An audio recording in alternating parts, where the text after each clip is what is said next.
Lockdown के बीच school और colleges सभी को बंद किया गया है। बच्चों की परीक्षाएं होंगी या नहीं, इस पर अभी संशय बना हुआ है। लेकिन इसी बारे में एमडीयू के कंट्रोलर ऑफ एग्जामिनेशन हमारे साथ मौजूद हैं। ज्यादा बातचीत के लिए बीएस सिंधु से हम जानेंगे कि एमडीयू की परीक्षाएं होंगी या नहीं होंगी। अगर होंगी तो कब होना तय किया गया है। सिंधु साहब, सबसे पहले आपका स्वागत है पीटीसी न्यूज पर। थैंक यू सर, एमडीयू की परीक्षाओं के लेकर आपकी क्या तैयारी है, होंगी या नहीं होंगी, और क्या शेड्यूल तैयार किया गया आपकी यूनिवर्सिटी की तरफ से? As per UGC guidelines MDU की परीक्षाएं हम जो है फर्स्ट वीक ऑफ जुलाई से शुरू करने जा रहे हैं। तैयारियां पूरी चल रही हैं और हमारी कोशिश ये है पहले हम जो है प्रैक्टिकल्स कंडक्ट करवाएं ताकि स्टूडेंट्स जो है डायरेक्ट टीचर के जो है फेस टू फेस इंस्ट्रक्शन हो जाए और उसके बाद हम थ्योरी एग्जाम्स करवाएंगे। सर, एग्जाम्स के पैटर्न में भी कुछ बदलाव किया गया, सुनने में आया था। वो पैटर्न क्या रहेगा? पहले कैसा पैटर्न था और अब क्या पैटर्न आप लोग अपना रहे हैं उसको लेकर? पहले क्वेश्चन पेपर पूरे सिलेबस से सेट किया है हमने। पहले पेपर कंडीशंस थी, जैसे क्वेश्चन नंबर 1 कंपल्सरी होता था और हर यूनिट से फिर एक क्वेश्चन जो है अटेंड करना पड़ता स्टूडेंट्स को। अब हमने स्टूडेंट्स को थोड़ी सी लिबर्टी दी है ताकि किसी स्टूडेंट्स का नुकसान ना हो। Attempt any 5 question in all. Paper पूरे सिलेबस से सेट होगा और 5 कोई भी क्वेश्चन स्टूडेंट अटेंड कर सकता है। चलो, एग्जाम्स मान लिया जाए कि होंगे, अभी तक आपकी जो तैयारी है? अगर सिचुएशन रिमेन्स नॉर्मल, अगर सब कुछ ठीक है तो हम फर्स्ट वीक ऑफ जुलाई से हमारे एग्जाम्स करवा पाएंगे। अगर मान लो वर्स्ट सिचुएशन होती है उसके बाद फिर आगे बताएंगे।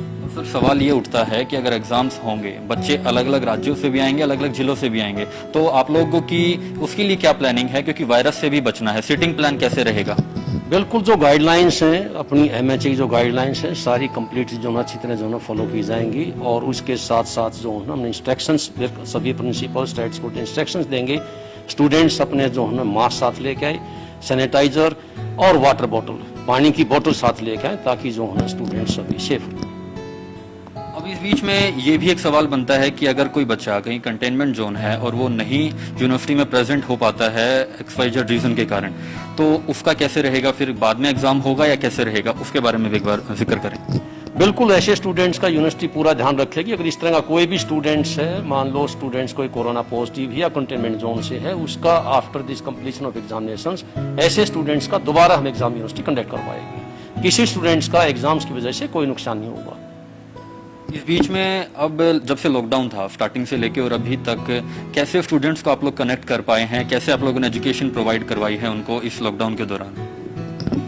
लॉकडाउन से पहले 60 से 70% सिलेबस ऑलमोस्ट कंप्लीट हो चुका था सभी कॉलेजेस और डिपार्टमेंट्स में। उसके बाद सारी जो है जितना भी सिलेबस पेंडिंग था वो ऑनलाइन जो है सिलेबस कंप्लीट किया है। As on today the whole syllabus is completed by the concern teachers. आपको नहीं लगता कि इस लॉकडाउन से उनकी स्टडी पर काफी असर पड़ेगा? जब जो एग्जाम्स होंगे स्कोरिंग में काफी डिफरेंस आएगा पहले के मुकाबले और अब के मुकाबले, क्योंकि डिजिटल से पढ़ना शायद इतना बेहतर नहीं है जो एक फिजिकली प्रेजेंस रहती है एक टीचर की कॉलेज में क्लास के अंदर। नो डाउट, देखिए फर्क तो रहता ही है। फेस टू फेस जो अपनी स्टडी होती है वो एक अच्छी होती है, इफेक्टिव होती है। लेकिन एनी हाउस के बाद भी जो है सिलेबस सारे कंप्लीट हुए हैं और फिर स्टूडेंट्स को किसी प्रकार का कोई नुकसान हो तभी हमने एक पॉलिसी चेंज की है ताकि कल स्टूडेंट्स जो है कोई स्टूडेंट्स ये ना कहे जी हमारा सिलेबस कंप्लीट हुआ था, पेपर जो है पूरे सिलेबस से आए। इसी वजह से एक बड़ा डिसीजन लिया यूनिवर्सिटी अथॉरिटी ने, attempt any 5 questions in all. ठीक है, और एक ये भी है कि बच्चे जिनकी री आई थी, कंपार्टमेंट आई थी, उनका क्या प्लान है आपके लिए? उसका रेगुलर जो हमारे सेमेस्टर्स एग्जाम होंगे आफ्टर दिस टर्मिनेटिंग सेमेस्टर्स, उसके साथ ही हम रीअपियर के जो एग्जाम्स कंडक्ट कर पाएंगे। क्योंकि अब देखिए हमारे पास टाइम बहुत शॉर्ट है। अगर सिचुएशन नॉर्मल रहती है तो आफ्टर दिस टर्मिनेटिंग एग्जाम्स उसके बाद इंटरमीडिएट हम रेगुलर प्लस रीअपियर दोनों साथ करवा लेंगे and with in 20 days university सारे रिजल्ट डिक्लेयर कर देगी। शुक्रिया। ये बीएस सिंधु साहब थे, कंट्रोलर ऑफ एग्जामिनेशन एमडीयू के, जिनका ये साफ तौर से कहना है कि एमडीयू एग्जाम कंडक्ट करवाने जा रही है जो कि 2 फेज में होगा। पहला फेज 1 जुलाई यानी कि जो टर्मिनेटिंग जो सेमेस्टर है उनके एग्जाम्स होंगे, और जो सेकंड फेज है उसमें इंटरमीडिएट जो बच्चे हैं, जो फाइनल ईयर के अलावा जो बच्चे हैं उनके एग्जाम्स होंगे। तकरीबन 5 लाख के करीब विद्यार्थियों के एग्जाम होने बचे हैं। सभी एहतियात कोरोना वायरस के कारण जो लॉकडाउन है उससे बचने के लिए भी रखे जाएंगे। तैयारी पूरी है एमडीयू की। फिलहाल स्थिति बेहतर रहती है तो एग्जाम जरूर होंगे। अंकुर सैनी, पीटीसी न्यूज, रोहतक।